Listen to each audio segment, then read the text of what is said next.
tourne cette vidéo à la suite de Radiant.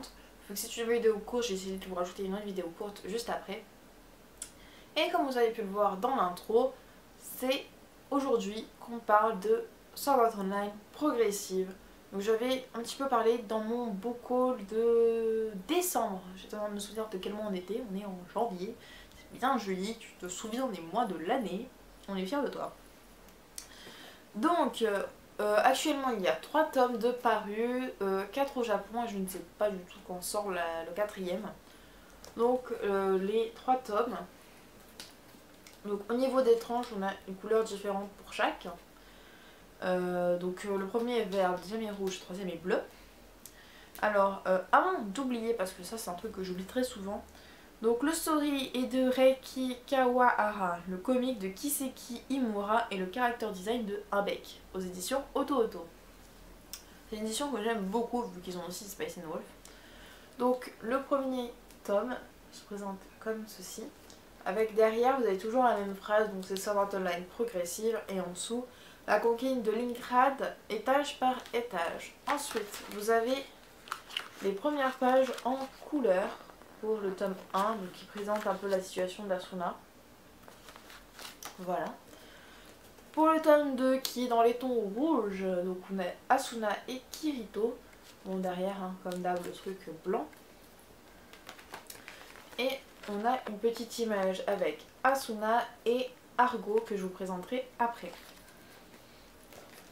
Voilà, et donc le troisième tome, donc là avec Asuna. Je vais dire toute seule, mais non, Kirito il est là, il est en fond. Et hop, pour l'image en couleur. Donc voilà, après c'est juste une image de présentation, il n'y a que pour le tome 1 qu'on avait un peu de couleur. Je suis un peu déçue qu'il n'y a pris qu'une seule image de présentation en couleur. Donc pour les genres, c'est de l'action, de l'aventure, du drame, du jeu et de la science-fiction. C'est un reboot par rapport à l'histoire originelle, dont je vous parlerai après pour ceux qui n'ont pas vu SAO, on sait jamais. Donc là on va suivre Asuna étage par étage. Il faut savoir que c'est l'adaptation d'un light novel qui est encore en cours au Japon et qui fait actuellement 4 tomes. Donc 4 tomes de romans c'est énorme, donc autant vous dire que pour l'adapter en manga ça risque de faire énormément de tomes. Je pense que Sword Art Online progressif risque de faire beaucoup de tomes vu le projet étage par étage de Linkrad qui en fait 100. Voilà, donc pour résumer la situation de Sword Art Online, pour ceux qui ne connaissent pas et qui ont décidé de découvrir Sword Art Online avec cette vidéo ou avec ce manga, ce que vous pouvez totalement faire avec ce manga, il n'y a pas aucun souci.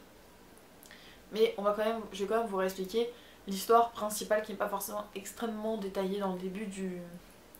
Enfin si un petit peu, mais dans le début du manga. Donc Sword Art Online est un jeu vidéo qui s'équipe avec le Nier Gear. Bon, j'essaie de prendre ça en anglais mais c'est pas vraiment fort. Donc c'est un espèce de casque qui reprend toute la tête quoi. Et en fait, donc c'est un monde magnifique, un MMO, sans magie, sans heal, donc que des compétences à l'épée. Sauf qu'il s'avère qu'il n'y a aucun bouton de déconnexion et que au final c'était prévu comme ça. Donc le créateur du jeu, dont je me souviens plus le nom, j'ai peur de l'écorcher, en fait a décidé que personne ne se déconnecterait. Si vous mourrez dans le jeu, vous mourrez dans la vraie vie, c'est à dire que le Nerf Gear fait micro-ondes sur votre cerveau et vous mourrez quoi. Le seul moyen de sortir du jeu étant de finir Linkrad. Donc Linkrad en fait c'est le monde de Sword Art Online, qui est en fait une tour énorme et en fait chaque étage, chaque palier est une zone. Donc la zone de départ est forcément l'étage 1. Si vous battez le boss de l'étage 1, vous accédez à l'étage 2, puis vous êtes dessus jusqu'à l'étage 100. Si vous battez le boss de l'étage 100, vous finissez le jeu. Et donc à ce moment-là, vous pouvez normalement sortir en vie. Voilà. Donc c'est tout pour le synopsis de l'histoire originelle. Enfin, on va rajouter un petit peu. Dans l'histoire originelle, donc Sword Art Online, on suit l'aventure de Kirito qui est un joueur solo qui se bat avec une épée à une seule main. Et voilà, on le suit dans ses aventures, autant pour forger une arme, boss, labyrinthe, guilde, on le suit un peu dans tout ça. Dans Sword Art Online Progressive, on est du côté d'Asuna, donc une épéiste qui se sert d'une rapière, donc qui est une arme très fine, mais qui peut être, enfin fine et légère, qui permet d'être très rapide. Donc c'est une fille. Tu veux en faire un manga du côté fille qui n'est pas un shoujo, c'est tellement rare à trouver. Donc oui, je commence à perdre mes mots, c'est n'importe quoi. Donc on suit Asuna qui donc là c'est un peu un reboot, donc il y a certains éléments qui ne correspondront pas au manga originel, enfin je vais l'appeler comme ça, voilà, le manga originel. Par exemple, pour ceux qui se souviennent, dans l'animé du passage où Kirito passe une espèce de crème pour mettre sur son pain à Asuna pour que ce soit meilleur. Ça se passe après l'espèce de réunion au Colisée. Or, dans le manga sur la timeline progressive, Kirito sauve Asuna, lui donne du pain avec de la crème et ensuite il lui propose d'aller au Colisée. Ça fait des petits changements mais c'est pas forcément énorme, même si je pense qu'il va en avoir plus par la suite. Voilà, donc je suis vraiment contente. J'avais vraiment très hésité à acheter un manga SAO. Tout simplement parce que j'avais vu les dessins, donc par exemple du premier, qui était vraiment pas terrible. Le Sword Art Online Grade, les dessins ne sont pas terribles, vous allez pas me mentir, franchement, vous pouvez adorer SAO, mais c'est pas, voilà, le niveau dessin c'est pas trop ça. Alors que ici, alors je sais que mon appareil ne fait pas les focus, mais j'essaye de vous montrer à peu près que les dessins sont potables. Voilà, donc désolé si vous voyez pas grand chose. Mais tapez sur l'internet progressive au pire sur Google et vous trouverez des images qui vous montreront beaucoup mieux les illustrations. Je commence à perdre ma voix, merci l'hiver. Donc oui, donc je suis vraiment contente que les dessins soient beaucoup mieux. Du coup ça m'a permis de me lancer dans l'aventure de Sword Art Online Progressive. Donc j'avais vu un petit fascicule, un petit truc d'extrait qui m'avait vraiment beaucoup plu et donc j'ai vraiment hésité. Il faut savoir qu'au magasin quand même j'étais là pour échanger un top de Love Stage et que j'ai tourné au moins 4 ou 5 fois devant l'étagère où il y avait les sortes là pour me dire allez, je craque, je prends les droits. Mais j'ai tourné 3-4 fois dedans, hein. Je pense que les vendeurs m'ont regardé bizarre mais c'est pas grave. Voilà, donc je vais vous dire maintenant un peu les points positifs et un peu les points négatifs de ce manga que j'aime énormément. Franchement, j'attends la suite parce que Asuna est l'un de mes personnages préférés. C'est le personnage dont j'ai fait mon premier cosplay, pas à la main, hein, excusez-moi. Mais et du coup c'est un personnage que j'aime énormément et pouvoir avoir une aventure qui est centrée sur elle, c'est vraiment super. Donc bah déjà, gros bonus, c'est Asuna la star. Bon, Kirito l'accompagne très souvent. La relation Kirito-Asuna est assez développée dans ce manga, c'est-à-dire que on les voit assez souvent ensemble, ça à part un kiss direct, mais c'est vrai que comparé à Sword Art Online où en fait on les voyait que de temps en temps, tous les deux, c'est vrai que j'avais du mal à m'accrocher, enfin j'adore le couple mais j'avais du mal à comprendre un peu comment les liens s'étaient tissés, alors que là dans ce reboot on comprend beaucoup mieux le lien qui peut s'être tissé entre les deux joueurs. Ensuite on a un personnage qui fait son apparition, donc tout simplement Argo, ou aussi dit le rat, tout simplement parce que c'est une informatrice, donc c'est une joueuse qui en fait écoute les conversations des gens, Benji, de je sais pas quoi. Et en fait, elle récolte des informations qu'ensuite elle revend aux gens qui veulent ces informations. Voilà, donc tout type d'informations. Hein. Donc c'est un personnage que je n'avais pas du tout vu dans Sword Art Online Origin. Enfin, ouais, j'ai appelé ça Sword Art Online Origin. J'ai l'impression dans la planète des singes, mais c'est pas grave. Oui, donc c'est un personnage que je n'avais pas du tout vu et que là on découvre qui est très gentil, très tout mignon et qui est autant lié d'un côté à Asuna qu'à Kirito et elle essaye d'aider un peu les deux, chacun de leur côté, sans trahir son rôle d'informatrice et tout cela. C'est un personnage que j'aime beaucoup, avec des traces de chat, qu'on découvre dans le tome 3, pourquoi elle a ces espèces de moustaches de chat. Ensuite, donc le bon dessin, il y a aussi beaucoup d'humour dans ce manga et c'est vraiment quelque chose que j'apprécie l'humour parce que autant j'adore un manga quand il est badass et tout, mais s'il n'y a pas une petite touche d'humour de temps en temps, moi je m'ennuie. Hein.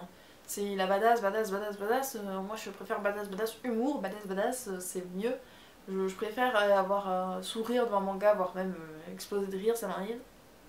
Plutôt que juste être waouh, ils sont trop forts. Voilà, donc moi j'aime beaucoup quand il y a de l'humour, même si je suis quelqu'un qui est assez facile avec l'humour, c'est-à-dire que s'il y en a un petit peu toutes les 3-4 pages, ça me suffit. enfin, ou alors qu'il y ait un chapitre et le reste qui est sérieux, ça me va aussi. Voilà, alors comme forcément partout, dans tous les seinen, je vais dire shonen, mais non, Sword Art Online Progressive est un seinen. Il y a des scènes de ecchi, mais qui sont assez discrètes, c'est... Enfin, des références à du ecchi, qui est assez discret, c'est-à-dire qu'au maximum, dans tout un tome, vous en allez avoir 2 ou 3 pages. Donc c'est pas excessif, c'est des fois même un peu...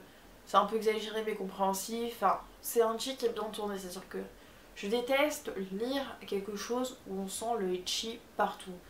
Par exemple, pour ceux qui lisent Fairy Tail, avant chaque début d'arc, vous avez 1 ou 2 chapitres qui est du ecchi pur et simple. Je suis désolée, mais quand tout le monde va dans une piscine avant un truc, voilà, hein, tout le monde perd son maillot, je sais pas, enfin, vous avez Fairy Tail pour ceux qui regardent l'animé, ça c'est du ecchi forcé et ça j'aime pas du tout. Parce que c'est pas... Pour moi c'est pas quelque chose de sympa à regarder. Hein. Je sais qu'au départ les animés tout ça sont faits pour les mecs. Même les meufs lesbiennes, je suis pas sûre que ça leur plaise. Mais du coup moi ça ne me plaît pas du tout. Du coup si c'est à petite dose ça va, ou si ça amène une situation drôle ça va, mais si c'est juste forcé je déteste.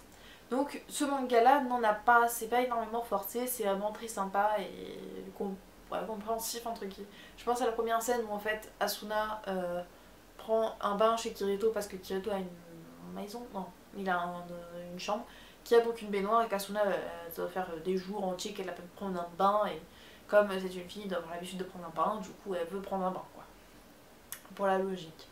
Donc cette vidéo va s'arrêter là parce que je pense que j'ai bien dit mon avis, j'ai bien tout expliqué et forcément comme pour Radiant, il n'y a que 3 petits tomes pour l'instant mais j'avais vraiment envie de vous faire cette vidéo. Donc vous aurez les prochains tomes dans mes bilans lecture où je expliquerai bien plus les situations et tout ça, plus tome par tome. Là c'est vraiment pour vous faire découvrir cette série, donc Sword Art Online. Que vous ayez lu Sword Art Online, que vous ne l'ayez pas lu, franchement, commencez cette série. Elle est vraiment super sympa. Et pour ceux qui aiment beaucoup les MMO comme moi, bah, c'est assez sympa de se plonger dans un manga qui est sur ce thème là. Donc moi Sword Art Online comme Log Horizon, mais je ne l'ai pas regardé en entier. Qui plonge en fait dans mes 2 passions, donc le manga et les MMORPG, enfin jeux vidéo, tout ça. C'est vraiment super intéressant. Donc voilà. Donc pour la fin de cette vidéo, bah, comme d'hab, je vais vous faire le speech habituel, youtubeur, tout ça. Donc bah, je vous propose de vous abonner à ma chaîne, de me laisser un commentaire, d'aimer la vidéo, de me suivre sur Twitter ou sur Facebook, voilà. N'hésitez pas à me dire en commentaire d'ailleurs si vous voulez par exemple une vidéo spéciale ou si vous allez me dire oui j'ai vu tel manga ou ta manga tech, j'ai envie que tu m'en parles plus, tout ça, il n'y a aucun souci. Moi j'ai, comme je vous l'ai dit dans d'autres vidéos, j'ai des mangas prévus mais après je fais aussi ces vidéos pour vous, donc si vous avez une envie particulière il ne faut pas hésiter.